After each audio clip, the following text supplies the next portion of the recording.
Welcome to the Home Builders Association of Vancouver Career Expo live panel discussion, hosted by the Women's Council with support from Canadian Home Builders Association of BC. The presenting sponsor is Fortis BC, gold sponsors Century Group, silver sponsors are Alabaster Homes and BC Housing. We are happy to have you here. My name is Alyssa DeVille, and I am a proud Red Seal sheet metal worker and faculty in both trades access and sheet metal at BCIT. And I'll be your moderator for the first of 3 live panel discussions, exploring your careers. Let's get started. In the construction sector alone, there are possibilities for careers in at least 39 Red Seal trades, and a certificate of qualification trades and certificates of qualification trades recognized within BC. Not to mention a multitude of different career options obtained through traditional academic pathways. The choices for careers in construction are truly endless. To provide a brief glimpse into the world of residential construction, we have 3 successful women on today's panel, each of whom have followed a different career path. So let's meet our panelists. We have Tracy Kittles, an apprentice electrician with Curry Creek Electric. We have Ari, who is a project manager with Nakun Contracting, and she is stuck and hopefully will be joining us soon. And then we have Natasha Mikovic, who is an energy advisor with Capture Energy. Welcome. Hi, girls. Hey. Hello. Tracy, how about we start with you? Do you want to tell us a little bit about the company you work for and what a day looks like for you? Sure. I work for Curry Creek Electric. It's based out of Abbotsford. We do a lot of different things. Agriculture, we do residential, we do commercial.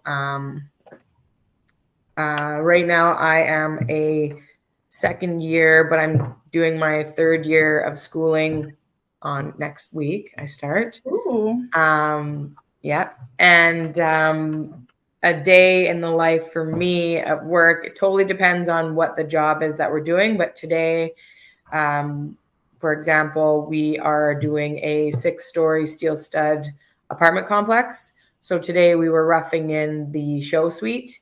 So pulling BX, cutting it into the boxes, mounting the boxes where they need to go at the particular height, the lighting, running you use BX because it's steel stud. If you were doing like wood frame, you would use Lumex, which is the wire that has like a different type of insulation.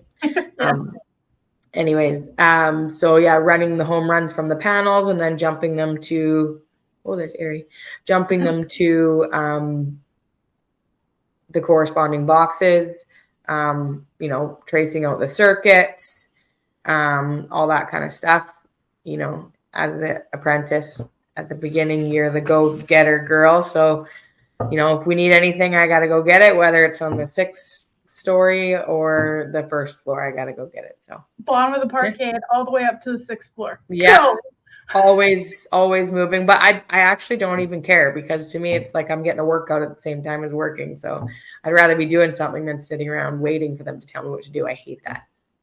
I agree. And the trial suite is always fun because that's where you figure out where all the problems are, and they haven't been sorted out yet.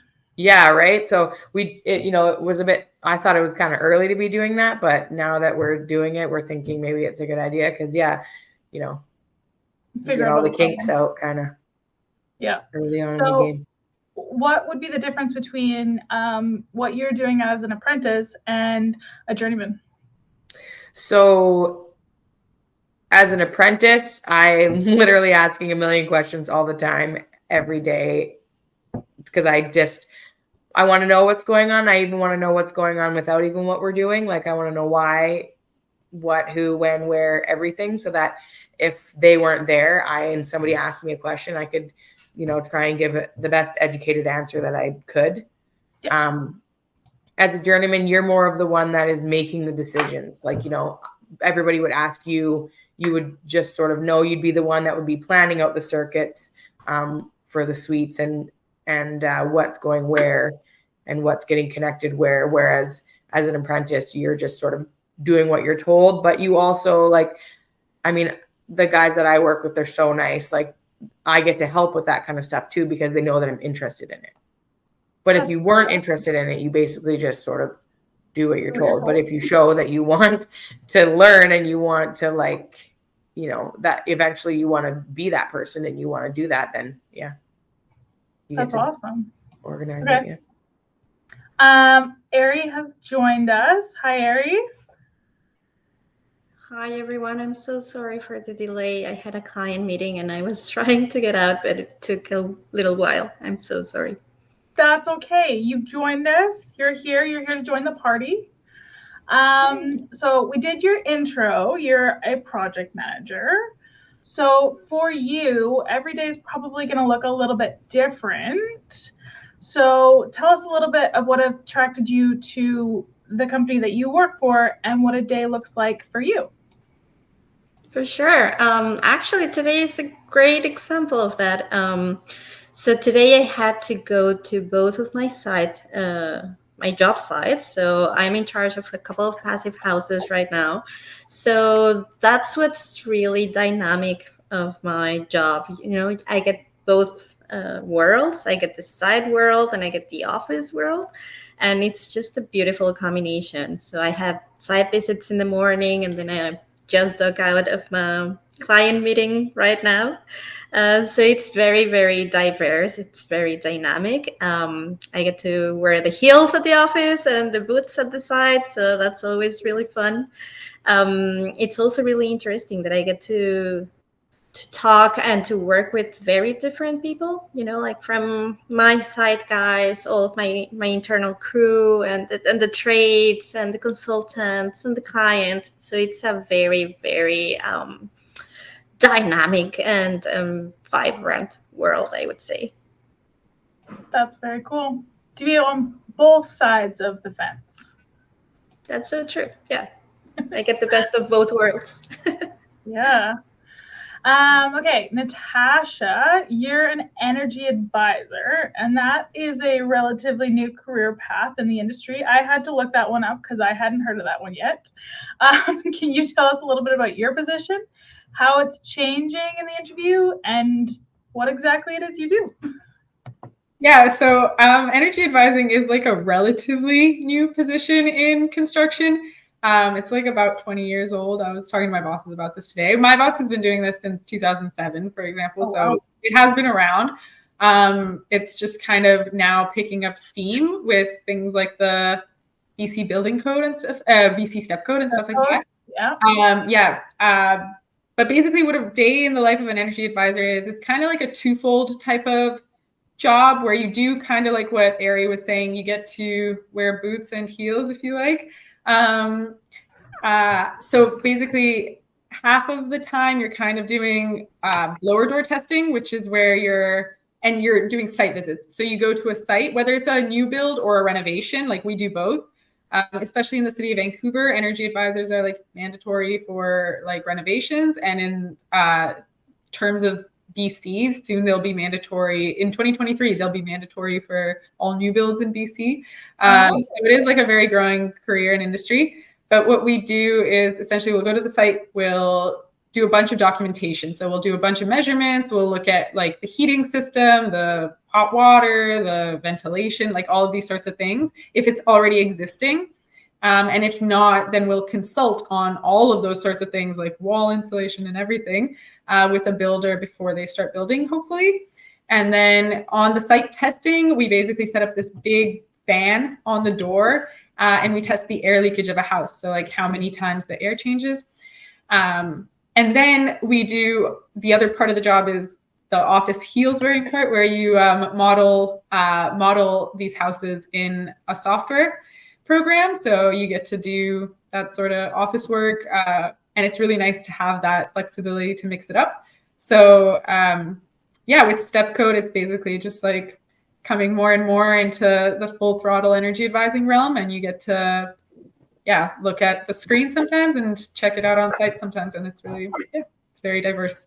So I have dealt with you guys because I've done passive buildings. I just didn't realize that that was the title of the person I was talking to. Yeah. Like anyone in the building industry probably has known us. They just maybe don't know that they know us. Yeah, okay. So your work does sound pretty exciting. You do a little bit of both.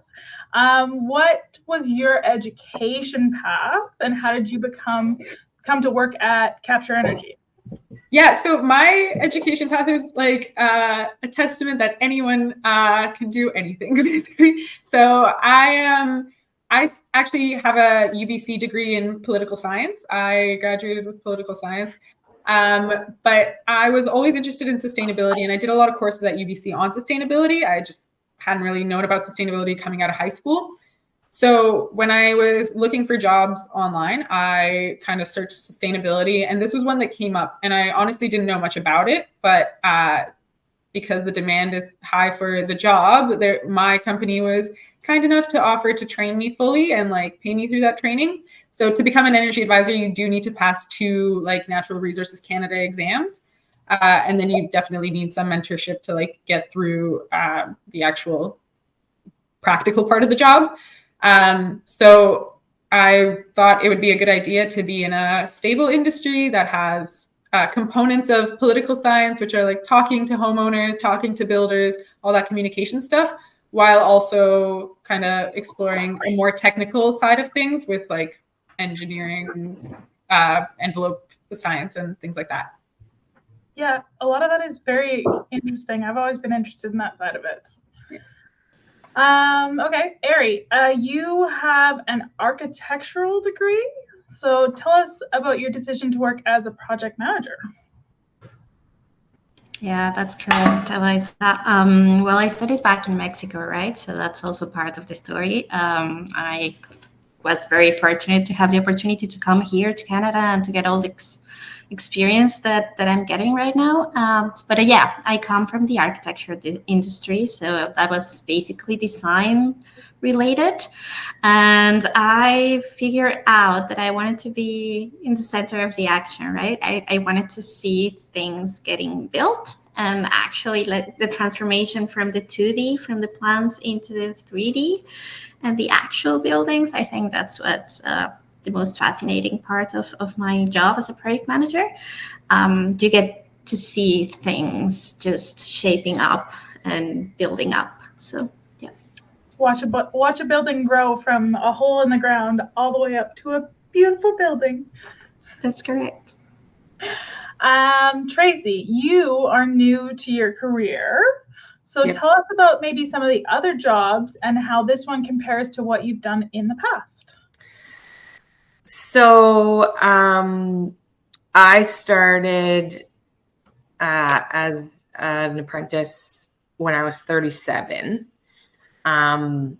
I'm married. I have 2 kids. I was a server, worked in customer service for like 20 years. I was a ski instructor for Club Med. I worked in Colorado and Japan. I worked at golf courses. I actually worked for BC Hydro at the powerhouse at State Falls as a tour guide for one summer. I did a lot of things, but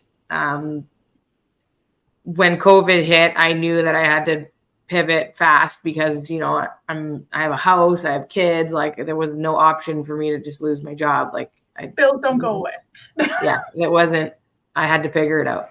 So my husband luckily is in the trades as well. So he didn't lose his job, but we needed both of us to be working. So I just, you know, I think having the experience of customer service has helped me, and like working for Club Med has helped me so much. Because like one of the rules with Club Med is you're not allowed to tell a guest no. Like if they ask you a question and you don't know the answer, you have to say, hold on, and you go and find out the answer and then come and tell them at whatever point it is. Or you say like, you know what, I'm not really sure. Let me get back to you on that. And you find it out. And I feel like in the trades, that's a big thing.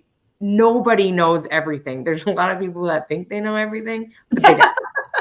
Yes. And like, it's really hard to know everything. I feel like me with electrical, there's 10 different names for one thing. So you have to just learn as you go the names that are most common used and kind of go from there. And so I feel like with the customer service thing too, it's like, I'm not afraid to just go and talk to anybody. Like, I'm outgoing, I'm not shy. And I think that's like an important thing, is like, don't be afraid to ask questions.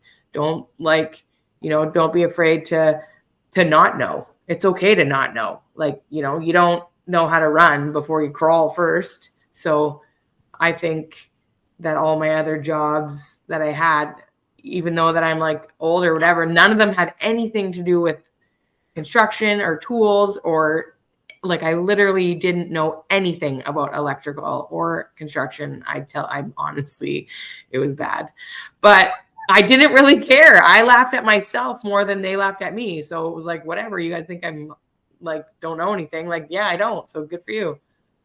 It's something to be proud of, to start from scratch and be able to put yourself in that vulnerable spot of, I'm going to try. Yeah.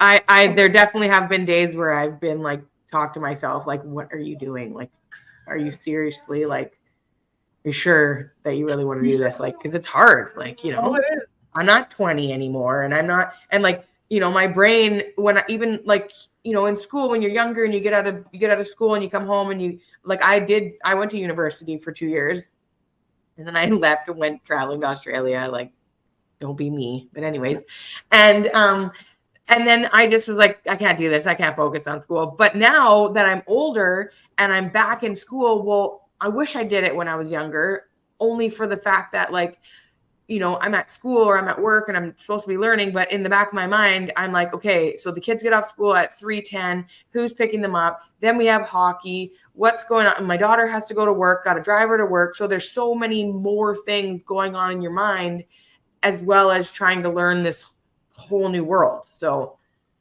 but you're at a point where you can do it now. So yeah. Let's talk about maybe some of the benefits that come with the types of careers that all of us have chosen. Maybe job security.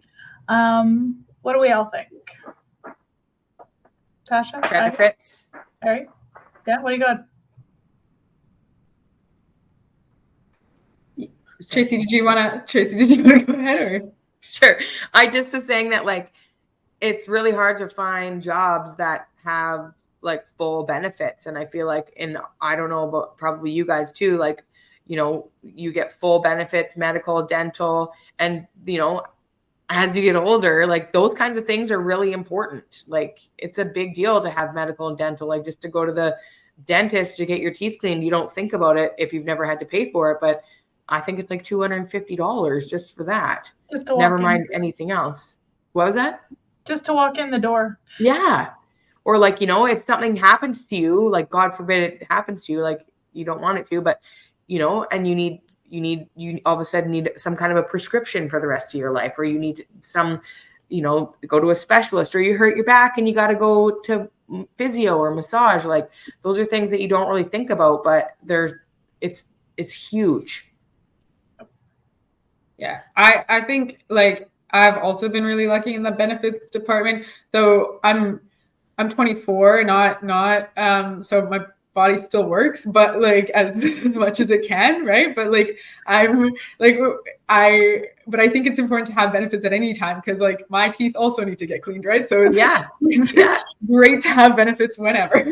Yeah, I think that's a huge component, but I think as well, like, there's a lot of things you don't consider when you're just starting out, and like how much just getting trained on the job is like such a huge benefit that comes with it. The fact that you can like not be, a broke student for like however many months or years it takes you to learn something is really, really nice. And that you can get a certification from that, and still, while kind of gaining that on the job work experience from somebody who actually knows things way more than you do, right? That's, I think, a major benefit, as well as just like kind of the security that comes with a job in construction, because people will always need places to live and they'll always need to be built. So that's, I think, those are kind of the top benefits that I can think of.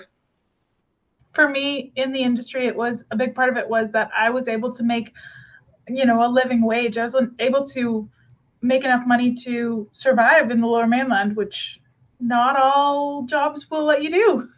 Yeah. Okay, so do you all see other women in your industry? And if so, what are some other jobs you see out there that women do? I mean, as an instructor here at BCIT that teaches a trades program, we get lots of women through here doing every trade I could possibly think of. But what are some other types of jobs that maybe you guys have seen? Well, sorry, I could speak to that. I've been also very fortunate. Like, even though the amount of women that work in the industry is not that big, and that's why we're all here and trying to get more girls to join, more women to join, right? But I've been very fortunate to work with architects, female structural engineers. In one of my projects, we have a female architect, a female structural engineer, and a female energy advisor, right? So we are the girl power there, which is really, really fulfilling, and it just feels rewarding. Yeah. That's awesome. Yeah. In my industry, like, I mean, I can't really speak to the whole industry. There's about like 200 energy advisors in all of BC, so it's not like a super common role. But my company is not very big, but 2 of us are lady energy advisors, and my boss is female, and it's really, really nice to have that sort of, I guess, mentorship, and you can Support. kind of like look at somebody as a role model. So I think that's really a nice component of the job, and it's like a great reason more girls should join the workforce as well. Like the whole, I think, construction industry has only like 5% of women, is only 5% women, and there's a huge labor shortage. So there's a huge need for more people to join. So there's no reason that girls shouldn't be able to do this. And I know I said this before, but like, I don't have biceps. I'm not a good worker outer. Tracy could crush me with one palm. No worries. But that's the kind of the nice thing about the job is that like construction isn't just about strength. You can very easily find like a job like mine where half the time I'm sitting and modeling this software, modeling buildings in software. So I think that's the beauty of construction, is that there's really a place for everyone, even if it doesn't seem like it from the start. No, for sure. There's things that are not on the physical side, like being an estimator or an admin coordinator, building sciences, site super, even laborer, which gets a little bit more into the physical. But there's just so many different types of jobs that are all available to us. So, what is it like to be a woman in the construction industry? We've talked a little bit about, Tash talked about, having those women around you, which is really nice to help. But what are some other things? The bathrooms. But you always get your own key. Yep. Get your own bathroom. That's true. Basically, nice. The porta potties are a lot cleaner. Yeah, you get treated like VIP on site, let's be honest. I think I would have to agree with Tracy on the VIP treatment on site. I think for male co-workers or site supers or tradespeople, right, to see a woman there working besides them, it's also kind of encouraging, right? Encouraging, and they treat you as equal. And I think, in my experience, they even try to kind of mentor you or take you in, right? Like that mentorship component. That's also one of the things that I have had the experience from my male coworkers. Mm-hmm. There's also. I feel like that same, like, they all want to help you. They all want you to do better. Like, they're like, oh, like they're excited that there's a girl. Like on my side, I was the only girl for like 6 months out of all the trades. Like there was no girls there, just me. And so then now, like just today, there was 2 girls doing the waterproofing with their crew. Nice. And there's 2 girls in the HVAC. There's a girl Bricky there too. And so like, but when you see another girl on site, it's like a unicorn. Like you instantly are friends. Like it's like, hey, I know all their names. Like, you know, we've as even in passing, like, you know, we don't sit and talk for 20 minutes, but you know, like we know like a little bit more about each other. And I feel like having women in the trades and on the job site, like the guys like it. Cause when we say like, hey, how are you doing? Like, I actually care. Like if you say I'm not feeling good, I'm like, oh, you know, what's wrong? That's true. I found it very empowering what, you know, with the living wage and being able to just truly take care of myself financially and not have to rely on anyone else, which was really nice for me. I don't know if any of you have felt anything like that. Like confident. Yeah, it definitely helps your confidence. Yeah, likewise, I think the living wage is like a big thing that people don't consider. Like, living in Vancouver, I'm in Vancouver. Like, it's super expensive, right? And it's such a like huge blessing, in my opinion, to be able to afford that while learning so much and actually contributing to something really helpful. And it's a very tangible, that's what I think is so nice about it. It's such a tangible thing, like to see a building built, a house get built, and like, or to, you know, wire a house. Like, you know, the reason, like Tracy, for example, you know, that house has light because of you. Like, that's such a fulfilling thing. My contributions may be less visible directly. No, you're still part of the process. I know that it's warm in that house because of me. They're heating. It takes a team. You're part of it. Yeah. So no, all my friends get annoyed when we drive around because I'm like, I built that building and that building and that building and that building and that house and that. That's what it's like to drive with me.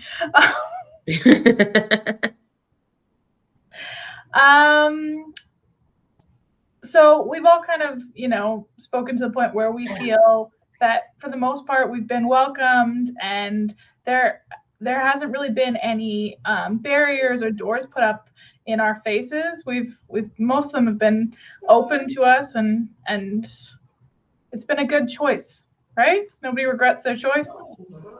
No, I feel like there's always going to be, you know, there's always going to be that guy or that person that thinks you can't do it. And it might not even be because you're a girl in the trades. It's just because they just think that. Like, so you have to just learn to like not let stuff bother you. I feel like that's a big thing as a girl in the trades, is that like, it's not necessarily the fact that you're a girl. And like these jobs, obviously, you know, in the past weren't really like sort of, they weren't really talked about as much for like girls to do. Like, what do you want to be when you grow up? It was always sort of like, you know, more women based jobs. I'm not going to say any in particular, but like there's usually like this same job that someone says, like, what are you going to be when you grow up? And if you said electrician, they would be like, oh, wow, because it's more of a male dominated industry. It doesn't mean that girls can't do it. It doesn't mean that girls could never have done it. It's just that it's a little bit harder to do it as a girl. It's a little bit harder because you are going to get looked at as like, are you sure that's what you want to do sometimes? And you have to just be the one that's like, it doesn't matter if you're a girl, just do the job. It doesn't matter what the job is. If you want to do it, just try. Like nothing. And if you don't like it and you're not good at it or whatever happens, don't do it and change jobs. Nobody's ever going to like get mad at you for trying something and not liking it. People switch careers all the time. It's not a big deal. Just try. Yeah. And I mean, I think what's really good about at least my job as well, like I was given such an opportunity to try, and like with a lot of patience, like it wasn't easy for me to like learn building science from scratch. Cause I mean, like Tracy was saying how she didn't really know what wires or nothing. I didn't know anything. I was kind of the same.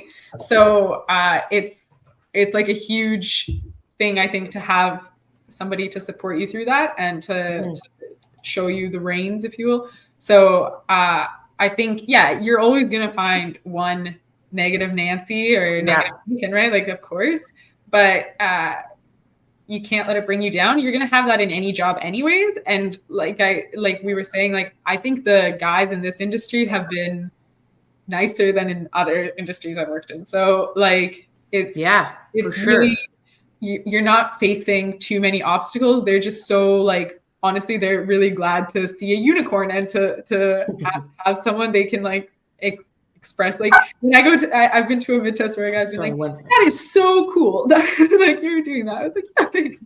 So they're really, really nice. So I think it's totally doable for girls. Absolutely. Yeah. Sorry, Eliza, just to Natasha's point, I feel like it's very doable to be part of the boys club, right? So it is a boys club because let's be real, right? But it's very, very feasible for a girl to be part of the club and to be accepted and just protected and nourished. Yeah. It's always a good feeling when your crew, when somebody else will maybe say one of those comments that we don't like to hear, and your crew will be like, whoa, whoa, whoa. Yeah. You can't say that to her.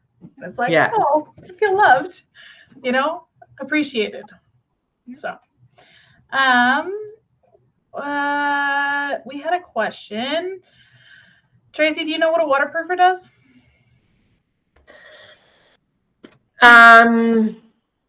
Yeah, they like on the roof, everything has to be waterproof so that nothing, like all the drains and even like all of our PVC pipes and everything like that has to all be waterproof so that water doesn't come through it. Like when you have, say on your deck, and before they put the door in, they like waterproof all that so that there's no cracks in the concrete and stuff like that. So water doesn't come in. It's basically like, I don't know exactly what the stuff is, but it looks like tar, sort of like a torch on roof. Today they had like a big blowtorch and they were torching it on and melting it so that everything was sealed because water comes everywhere. Yeah, no, that's basically from what I understand as well. It has to do with, making sure that there's no way for the water to get into our buildings. Yeah. Even if there's like a garden bed or whatever, all that is waterproof. They put like that black tar stuff on it so that there's a barrier between the concrete and whatever the material that they're going to put on it. But the roof has like there's like 12 inches of like stuff. If there's anybody in the audience who would like to ask a question, feel free to put it in the chat or to raise your hand. Another question that we just got was, Natasha, can you tell us more about the NRCAN exam process to become an energy advisor? Yeah. The time involved and possibly the cost, if you know that off your... Yeah. So NRCAN is Natural Resources Canada. So energy advisors are certified through that federal body. And we become registered once we pass these two exams.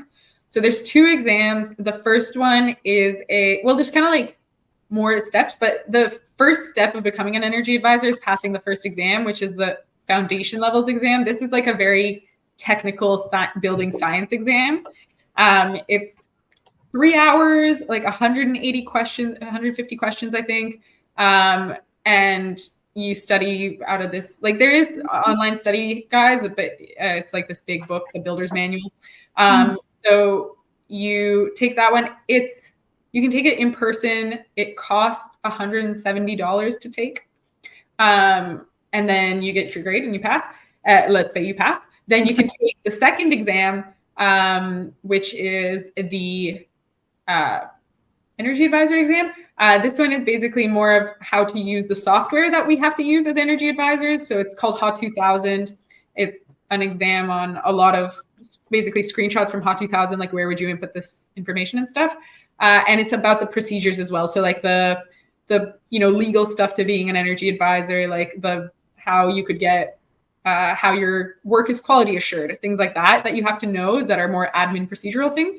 So there's that one. And then if you pass both of those, you become a registered energy advisor, and then you have to go through 5 mentored files. Basically, they're files that like you submit 3 or 5 building or 5 houses that you've done, and then they get kind of quality checked so that it's Okay.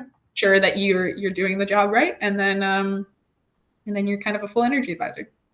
That's really cool. Oh, and the second exam is also $170. So yeah, both exams. And if you fail them, you can go back and retake them in 2 weeks. So, Is there a certain amount of times that you can retake the same test? No, unlimited. Oh yeah, okay. The red seal, there is a certain number of times, in case you're wondering. Okay, that's all. That's it. So as an apprentice, Tracy probably knows about it. I've been through the process to get your red seal. And there's a big 3-hour test at the end of it to get your red seal. And that's kind of like, it encompasses all 4 years of your schooling and on the job training. So it's a lot, and it's a very, very difficult exam. Wow.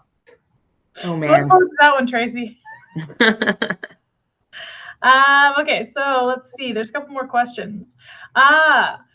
What is one of your greatest accomplishments or proudest moments so far? All right. My brother bought a Tesla, and I'm gonna put in his charger for him. Oh. And he's my big brother, and he has to get his baby sister to do it for him. I'm gonna do it with like a friend of mine that has his red seal and his FSR and all that stuff. So Yeah. I don't do stuff on my own because it Do it scares properly. me. But yes. Yeah, properly. But I'm the one that's gonna do it. So That's kind awesome. of cool. I'd say for me, something really fulfilling in a lot of energy advising projects. So in a lot of houses that we do, we have to go there like when it's basically just like we get to model the house from the beginning. So like we get the plans. The house hasn't even been, not one wood stud is up yet. We get to model it in the software. Then we have to go when it's kind of just in the middle of the construction. So it doesn't look like a house as you'd imagine. It's a shell. And then we get to come back at the very end to test it at the end when it's all done. So I've been working for a year, and I recently got to see like a house that I saw from kind of like from its babyhood, from an embryo to a full-grown adult house. So that was super like fulfilling for me. I thought it was so cool to see like the full process and all the work that went into it as well. So that's wicked. Yeah. My first little house was like that. It was like, oh, I did that. I think in my case, it would be just to have been the first female project manager in my company. Overcoming the whole foreigner situation, coming from Mexico, being a newcomer in Canada. I think, for me, it's something that I'm really, really proud of. That's wicked. Excuse me. Okay, so another question that came up was for Ari. Do you think project managers are required to have an architectural or engineering degree, or is that more recommended? It's not required. In my company, we have a couple of examples of guys that one of them studied criminology. The other one, I think, studied something related to kinesiology. So it's not required at all. It's definitely helpful when you're on site and just to know what they're talking about and to have the general understanding of what's happening. But yeah, as Natasha mentioned, it's an ongoing training on site as you advance in your job. So it's not required. It's definitely helpful. That's awesome. Another one of the questions was, what are some of the more popular Red Seal programs? And I can speak a little bit to that. The popular ones tend to be the ones that everybody knows about: the carpentry, the plumbing, the electrical, the welding, and automotive mechanic. Those are the top 5. My suggestion would be maybe do a little research and maybe see if there's one that isn't quite so popular, and try to look into that, just because those popular ones tend to have a little bit of a wait list for getting into school. I don't know. Have you noticed that, Tracy, that it takes a little bit longer to get into school as an electrician? Well, when I signed up, I applied at UFB and I applied at KPU and not BCIT just because it was the furthest, and I live in Mission and it's far. Yeah. So I applied at both at the same time just to see whichever one I could get into first. And I got into KPU first. So I go to Kwantlen Polytechnic. And the way that they do it is when you sign up for your first year, they automatically put you on the wait list for your second year and then third year and then fourth year. So like when I finished my first year, they had already messaged me and said, hey, we have a seat for you in second year, but it was too close together. I wanted to go and work. Space it out a little bit more. Yeah. But I actually did first and second year in the same year. Yep. And then now this year I'm doing it in November, which is what I did for my second year. But I could have gone earlier if I wanted to, just because of the way their wait list works, that once you're in the program, then if there's a spot that comes available, they just message and whoever can take it takes it. So that's kind of cool. BCIT definitely doesn't do that. Nothing against BCIT. Yeah. But getting into the programs, it's simply here, it's just a first come, first serve. So yeah, you call in if there's a spot available and you get it. There's no, prerequisites, because in order to go to school, you just need to be a registered apprentice. You don't need to have all of your hours yet. You just need to have the previous school block. That would be the only requirement to get in. There's one more question for Ari. What was your first job in construction?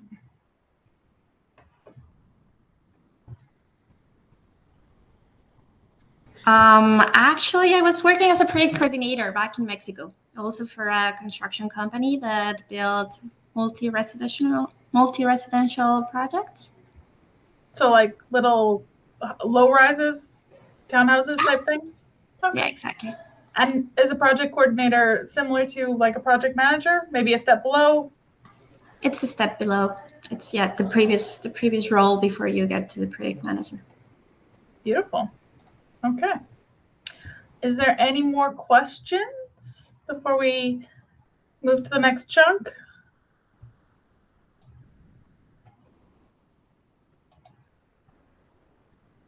I'm gonna say no.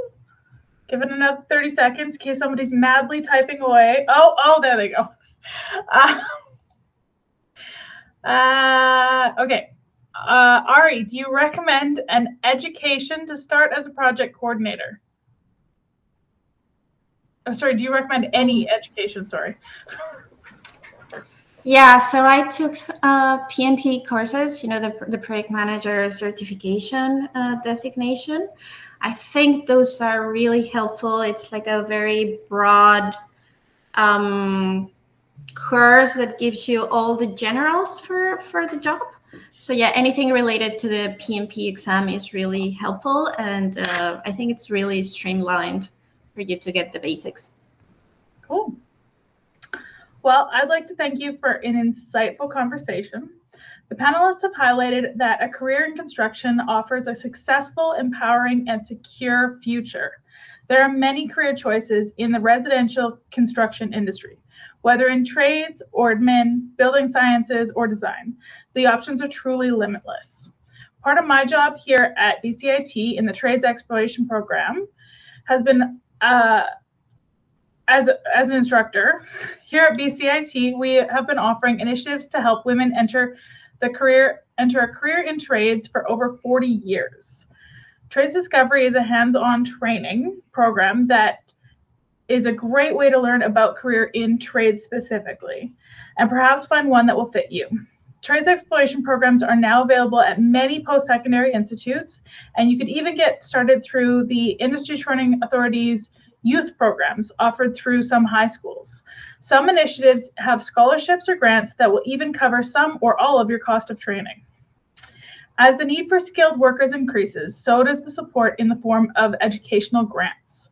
Some of these are from the federal and provincial governments, employers, and associations related to our sector. These grants could fund your training. This is why it's never been a better time to consider a career in trades or trades-related. Excuse me. I encourage you to access information about grants, apprenticeships, the Canadian Red Seal program, available training options from technical schools, university programs by checking out the virtual information booths that are set up for this event, or at havan.com, HAVAN.ca, on the Let's Build a Career page. Thank you very much to Ari, Tracy, and Natasha for sharing your insight and experience and helping us to explore career choices with you today. Thank you very much for coming.